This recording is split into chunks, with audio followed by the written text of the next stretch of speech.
अगर आप matric pass हैं और सरकारी नौकरी करना चाहते हैं, फ़ौज में जाना चाहते हैं, तो अच्छा अवसर है। 5 सितंबर 2024 से आप अप्लाई कर सकते हैं एसएससी कांस्टेबल जीडी की वैकेंसी, यानी कि सेंट्रल आर्म्ड पुलिस फोर्सेस, जैसे कि BSF, CRPF, CISF, ITBP, Assam rifle, NIA. ऐसे फोर्सों में अगर आप जाना चाहते हैं सिपाही के पद पर, तो आप अप्लाई कर सकते हैं। एसएससी की वेबसाइट पे जाना है आपको, ssc.gov.in पे, और 5 सितंबर से लेकर के 14 अक्टूबर के बीच तक आपको अप्लाई कर देना है। आइए इस वैकेंसी के बारे में हम जानते हैं पूरे विस्तार से। अगर आप इस वैकेंसी को भरना चाहते हैं तो वीडियो आपके लिए ही बना हुआ है। चलिए धीरे धीरे हम पूरे इसकी जो ये पीडीएफ है, ये ssc.gov.in से डाउनलोड की है मैंने। एसएससी ने इस पूरी वैकेंसी की डिटेल में जाकर के इस पूरी वैकेंसी को एसएससी ने बनाया है। 73 पेजेस की ये पीडीएफ है, 73 पेज की। तो हम इसमें से जो खास खास बात आपके लिए है वो छांट के देंगे। देखिए, ये जो डिपार्टमेंट है जिसमें आपका ज्वाइनिंग होगा वो है BSF border security force, CISF central industrial security force, CRPF central reserve police force, ITBP Indo Tibetan border police, SSB सशस्त्र सीमा बल, एसएसएफ सेक्रेटेरिएट सिक्योरिटी फोर्स, और राइफलमैन की पद होती है सशस्त्र सीमा बल में, असम राइफल में, उसके लिए। इसके अलावा नारकोटिक्स कंट्रोल ब्यूरो, इसमें सिपाही का पद है। तो ये जो एग्ज़ाम होगा इसमें, ये आपको कंप्यूटर बेस्ड एग्ज़ाम होगा, जैसे सीबीई कहते हैं। उसके बाद फिजिकल स्टैंडर्ड टेस्ट होगा, फिर उसके बाद फिजिकल एफिशिएंसी टेस्ट होगा, और लास्ट में जो आप पास करते चले जाएंगे तो मेडिकल एग्जामिनेशन होगा। उसी वक्त आपका डॉक्यूमेंट वेरिफिकेशन भी लिया जाएगा। दोस्तों, जो कंप्यूटर बेस्ड एग्ज़ाम होगा वो हिंदी और इंग्लिश और हिंदी के अलावा 13 और भी रीजनल लैंग्वेजेस हैं उसमें भी होगा, जिसमें उर्दू भी शामिल है, बंगाली शामिल है, असमीज़ शामिल है। देखिए, इसमें आपको असमीज़, बंगाली, गुजराती, कन्नड़ा, कोंकणी, मलयालम, मणिपुरी, मराठी, उड़िया, पंजाबी, तमिल, तेलुगु और उर्दू शामिल है। आप इसमें भी पूरे एग्ज़ाम को दे सकते हैं, जो सीबीई कंप्यूटर बेस्ड एग्ज़ाम आपका होगा। इसके बाद जो आपके काम की बात है वो ये है कि कुछ वैकेंसीज़ को बॉर्डर गार्डिंग डिस्ट्रिक्ट के लिए और मिलिटेंसी या नक्सल अफेक्टेड डिस्ट्रिक्ट के लिए रिजर्व कर दिया गया। जो शब्द का इस्तेमाल किया है वो है रिजर्व कर दिया गया है इन डिस्ट्रिक्ट के लिए ही, है ना। Reserve for the candidates of these districts only. जैसे कि किशनगंज है बिहार में, वो बॉर्डर डिस्ट्रिक्ट है, तो कुछ एक सीट्स किशनगंज के बच्चों के लिए रिजर्व कर दिया गया है। उस जो किशनगंज के बच्चे होंगे अप्लाई करेंगे, उनका बिहार के जितने भी बॉर्डर गार्डिंग डिस्ट्रिक्ट हैं उनके बीच में कंपटीशन होगा। वैसे ये वैकेंसी ऑल इंडिया नेचर की है, लेकिन उनको ऑल इंडिया में जो बच्चे हैं उनसे कम्पीट नहीं करना है। जो बॉर्डर गार्डिंग डिस्ट्रिक्ट के बच्चे हैं उनसे ही कम्पीट करना है जो बिहार में है। तो ये आपको स्टेट वाइज जो है वैकेंसी बॉर्डर गार्डिंग डिस्ट्रिक्ट के लिए सेग्रीगेट की हुई है, अलग की हुई है। तो यहाँ पे इनको बहुत छूट मिलेगा, कट ऑफ मार्क बहुत ही नीचे जाता है, तो ज़रूर भरें। चलिए आगे जानते हैं इस वैकेंसी के बारे में। इसमें दो तरह का है, एक एनसीबी है, नारकोटिक्स कंट्रोल ब्यूरो। इसमें जो आपको अगर इसके लिए अप्लाई कीजिएगा तो पे लेवल जो है इसका रुपया 18,000 से लेकर 56,900 का बेसिक पे है, जिस पे आपको महंगाई भत्ता वगैरह लगेगा। और जो बाकी दूसरे फोर्सेस हैं उनके लिए बेसिक पे लेवल 3 का है, 21,700 लेकर के 69,100 की बेसिक पे है, वो है। टोटल वैकेंसीज कितनी है? टोटल वैकेंसीज है 39,481। ठीक है, इसमें से मेल कैंडिडेट के लिए है 35,612 और फीमेल के लिए है 3,869।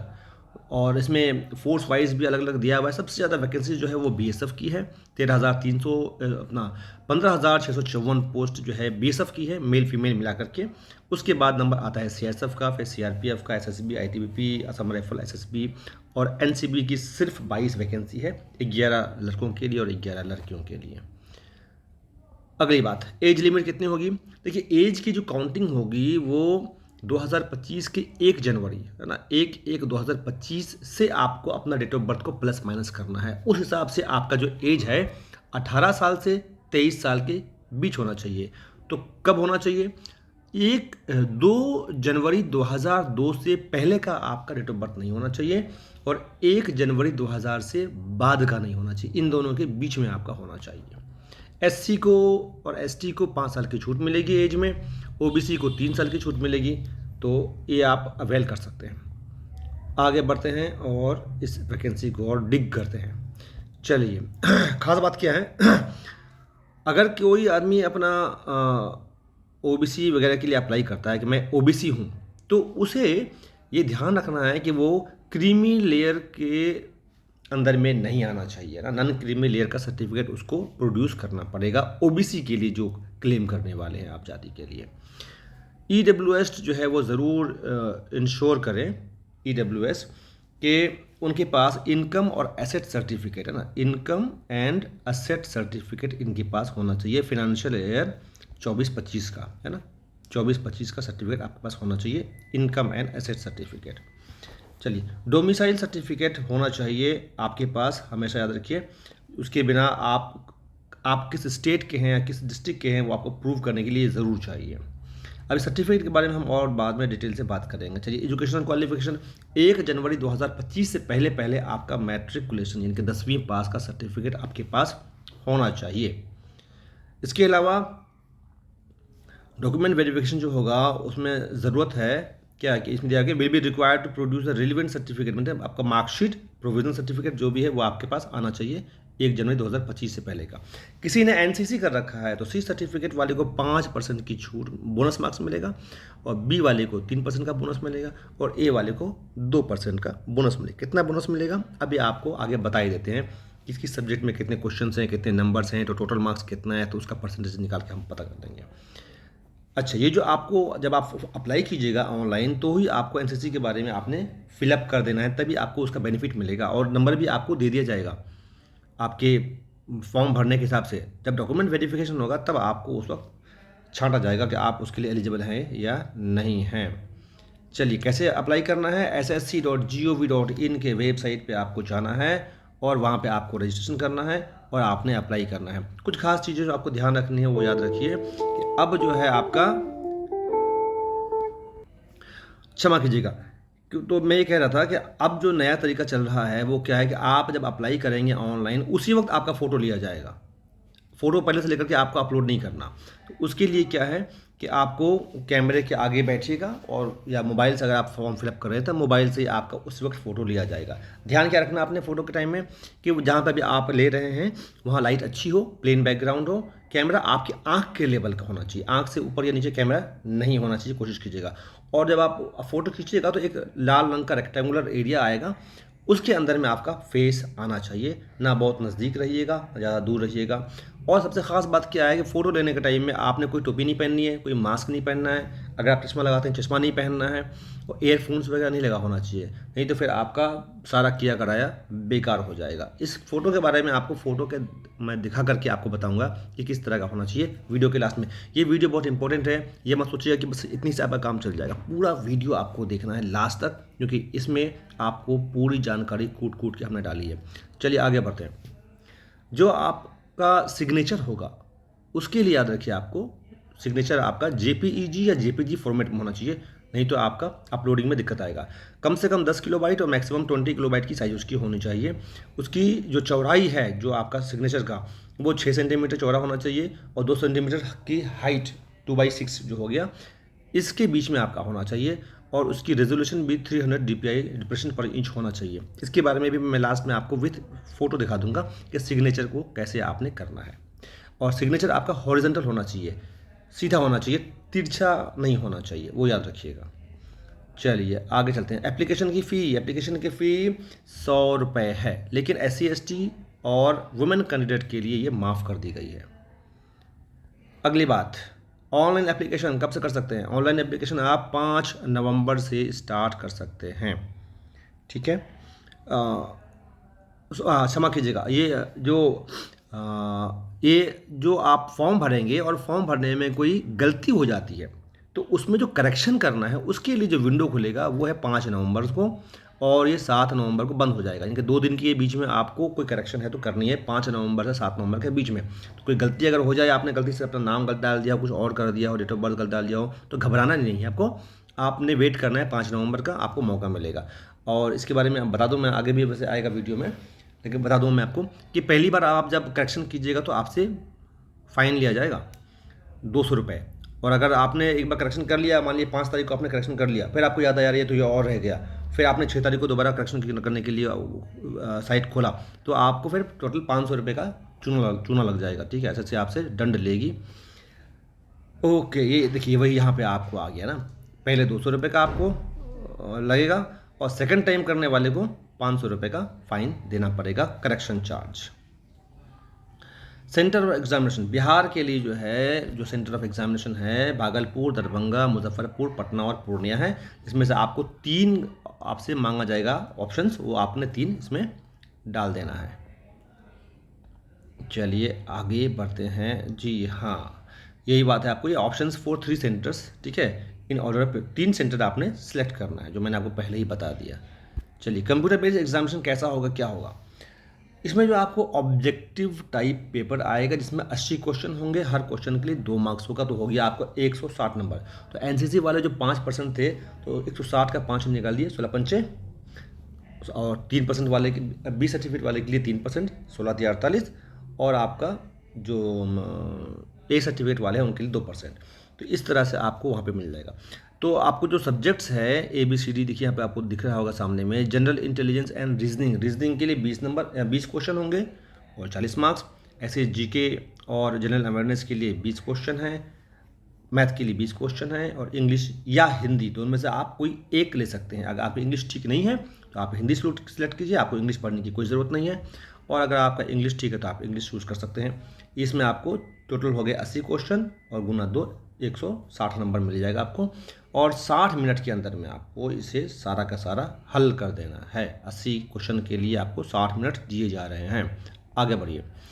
क्वेश्चन आपका इंग्लिश हिंदी के अलावा 13 लैंग्वेज में आएगा, जिसमें आपको, जो मैंने पहले भी कवर किया था, असमीज़, बंगाली, गुजराती, कन्नड़ा, कोंकणी, मलयालम, मणिपुरी, मराठी, ओडिया, पंजाबी, तमिल, तेलुगु और उर्दू में भी आप चाहें तो कंप्यूटर बेस्ड एग्जामिनेशन में सेलेक्ट कीजिएगा, तो सारे क्वेश्चन आपको उर्दू में आ जाएंगे या हिंदी में आ जाएंगे। हर गलत आंसर के लिए आपका 0.25 मार्क्स काट लिया जाएगा, तो ध्यान देना है आंसर देने के टाइम में। जो टेंटेटिव आंसर कीज़ है, ये आपके एग्ज़ाम कंडक्ट होने के बाद एसएससी वेबसाइट पे डाल देगी। अगर आपको उससे आपका मिलाते हैं आप, और आपको लगता है कि नहीं मुझे नंबर कम आया है, तो वहीं पे एक लिंक होगा, आप रिप्रेजेंट कर सकते हैं, 100 रुपये चार्ज लगेगा, और आप रिप्रेजेंट कर सकते हैं कि नहीं मेरा नंबर ज़्यादा आना चाहिए, मेरा नंबर कम आया है, ठीक है। जितने भी क्वेश्चंस होंगे वो मैट्रिकुलेशन लेवल के होंगे, 10th के स्टैंडर्ड का होगा, इसलिए आप आराम से इसमें कर सकते हैं। सिलेबस कैसा होगा, सिलेबस देखिए, आप वीडियो को पॉज करके देख लीजिएगा। जनरल इंटेलिजेंस और रीजनिंग का ये रहा, जनरल नॉलेज और जनरल अवेयरनेस का सिलेबस ये है, पॉज करके देख लीजिएगा प्लीज़। एलिमेंट्री मैथमेटिक्स के लिए और इंग्लिश हिंदी के लिए सर ये आपका है। अब आते हैं हम फिजिकल टेस्ट के लिए, तो PST यानी कि फिजिकल स्टैंडर्ड टेस्ट, और PET फिजिकल एफिशिएंसी टेस्ट। ये सारा आपको जो भी होगा ये CAPF कंडक्ट करेगी, जो भी डिपार्टमेंट जनरली CRPF कंडक्ट करती है, CRPF CSF वगैरह, तो वो कंडक्ट करेगी। SSC बस आपका एग्ज़ाम कंडक्ट करेगी। ओके, आगे चलते हैं। आइए, आपका जो है ये फिजिकल एफिशिएंसी टेस्ट वो कैसा होगा। लड़कों को 5 किलोमीटर दौड़ना है 24 मिनट के अंदर में, और लड़कियों को 1.6 किलोमीटर 1600 मीटर दौड़ना है 8.5 मिनट के अंदर में। आगे, हाइट 170 सेंटीमीटर चाहिए सभी लड़कों के लिए, और 157 सेंटीमीटर चाहिए सभी लड़कियों के लिए। शेड्यूल्ड ट्राइब, SC नहीं, सिर्फ शेड्यूल्ड ट्राइब ST के लिए है छूट। हाइट में लड़कों की हाइट 162.5 सेंटीमीटर होगी तो चल जाएगा काम, और लड़कियों के लिए 150 सेंटीमीटर की भी अगर हाइट है ST की तो उनका काम चल जाएगा, वो एलिजिबल हैं।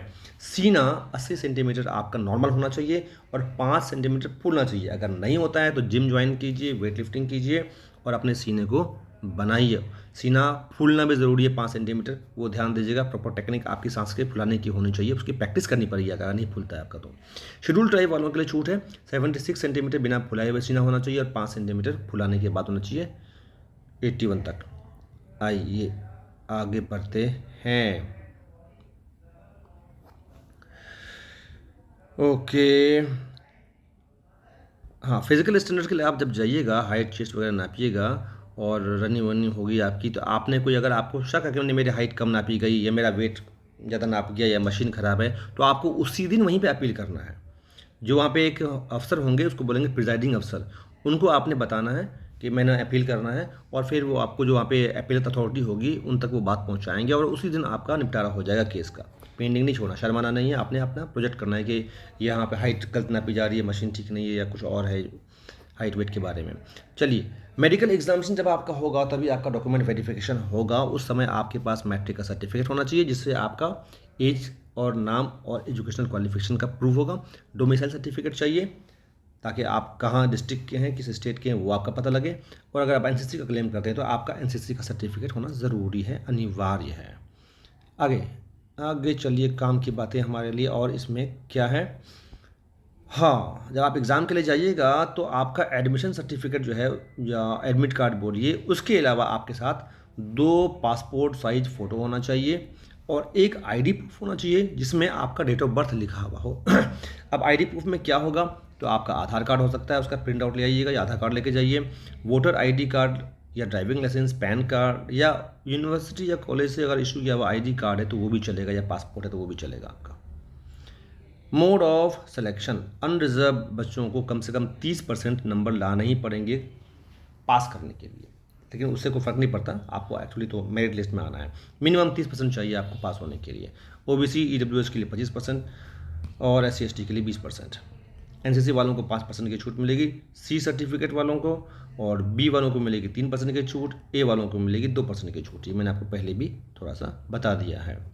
मेल और फीमेल कैंडिडेट जो भी हैं, जो पीएसटी पीईटी क्वालिफाई करेंगे और शॉर्ट लिस्टेड किए जाएंगे, वो अपने अपने स्टेट वाइज और एरिया वाइज और कैटेगरी वाइज अलग अलग उनका मेरिट बनेगा, क्योंकि कंप्यूटर बेस्ड एग्जाम के तौर पे आपके बेस पे बनेगा। जैसे मान लीजिए बॉर्डर गार्डिंग डिस्ट्रिक्ट का है तो बॉर्डर गार्डिंग डिस्ट्रिक्ट के बच्चों को बॉर्डर गार्डिंग डिस्ट्रिक्ट के अंदर में जनरल, एससी एसटी ओबीसी के हिसाब से उनका अलग अलग कैटेगराइजेशन होगा। चलिए आगे, तो ये फोर्सेस हैं 8 जिनका आपने ऑर्डर ऑफ प्रायोरिटी बनाना है फॉर्म भरते वक्त कि मैं पहले किस में जाना चाहता हूँ, सेकंड किस में जाना चाहता हूँ। तो वो आपने ये ध्यान रखना है कि आप पहले किस में जाना चाहते हैं।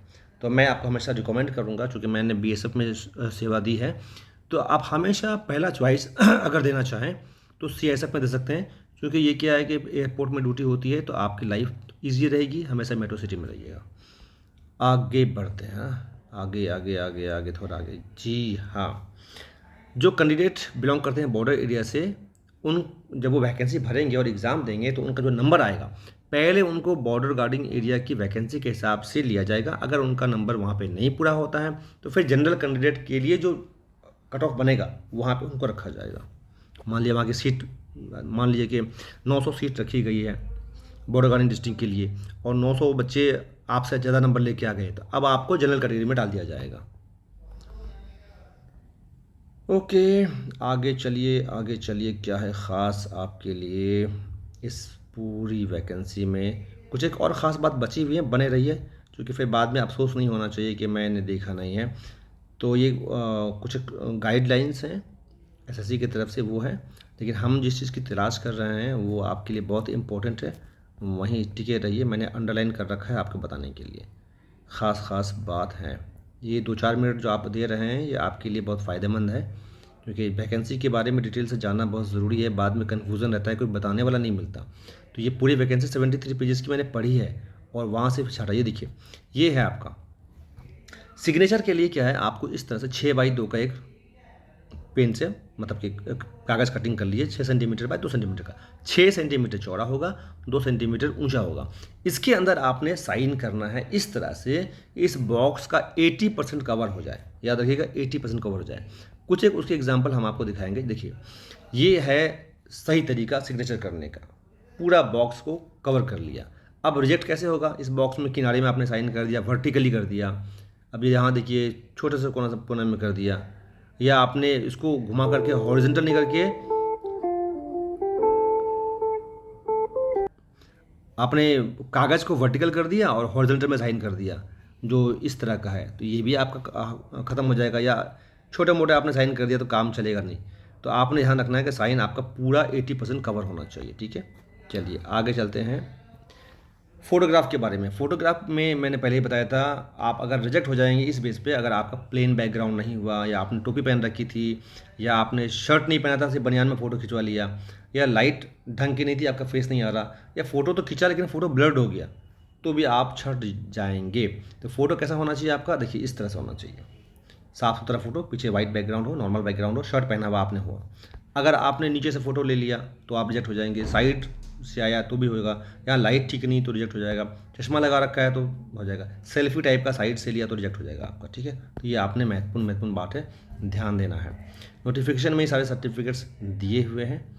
एक दो बात और रहेगा, ये वो प्लीज़ कवर कर लीजिए। ये है I think border guarding district में कौन कौन है। तो बिहार के जो बॉर्डर गार्डिंग डिस्ट्रिक्ट हैं उनके बारे में ये रहा list. West Champaran, east Champaran, Sitamarhi, Madhubani, Supaul, Araria और किशनगंज, ये जो डिस्ट्रिक्ट्स हैं ये आपको बिहार के डिस्ट्रिक्ट हैं जो बॉर्डर गार्डिंग डिस्ट्रिक्ट में आते हैं। और वेस्ट बंगाल वाले जो हमारे बगल में पड़ते हैं वो भी ध्यान दें। वेस्ट बंगाल के लिए साउथ 24 परगनास, नॉर्थ 24 परगनास, नदिया, मुर्शिदाबाद, मालदा, दक्षिण दिनाजपुर, उत्तर दिनाजपुर, दार्जिलिंग, ये सिलीगुड़ी वाला इलाका जो है, ये जलपाईगुड़ी, कुछ बिहार, अलीपुरद्वार, ये सब बॉर्डर गार्डिंग डिस्ट्रिक्ट में है, तो उनको बहुत छूट मिलेगा। छूट को आपने अवेल करना है, छोड़ना नहीं है। चलिए, तो ये था हमारा एक छोटा सा वीडियो जिसमें हमने कोशिश की आपको ये बताने की। अब एक बार दोबारा समिंग अप कर दें। समिंग अप इस प्रकार से है कि देखिए आपका 5 सितंबर ऑलरेडी हो चुका है, तो अब आप इसके लिए अप्लाई कर सकते हैं। 14 अक्टूबर तक आप अप्लाई कर सकते हैं। फ़ी पेमेंट का लास्ट डेट 15 अक्टूबर है। मान लीजिए किसी वजह से आपने फॉर्म भरा और फ़ी पेमेंट नहीं हो पा रहा है, तो 15 तक आप फ़ी पेमेंट कर सकते हैं। ठीक है, करेक्शन करने के लिए 5 नवंबर से लेकर के 7 नवंबर तक 2 दिन आपको दिया जाएगा। कुछ भी गलती हो तो आप उसमें करेक्शन कर सकते हैं। तो वैकेंसी बहुत अच्छी है। Alpha Career Academy Kishanganj Bihar में है। आप हमारे पास आइए, हम इससे SSC GD की स्पेशलिस्ट हैं और कॉन्फिडेंट के साथ आइए। आपका कोचिंग, फिजिकल, सारी चीज़ें हम तैयारी करवाते हैं। डिजिटल बोर्ड के में आपकी तैयारी होती है, डिजिटल तरीके से होती है, ऑनलाइन ऑफलाइन दोनों ही क्लास की व्यवस्था हमारे पास है। तो मैं हूँ आपका दोस्त मोहम्मद जौहर। अच्छा लगा हो तो ज़रूर वीडियो को शेयर कीजिएगा। जय हिंद।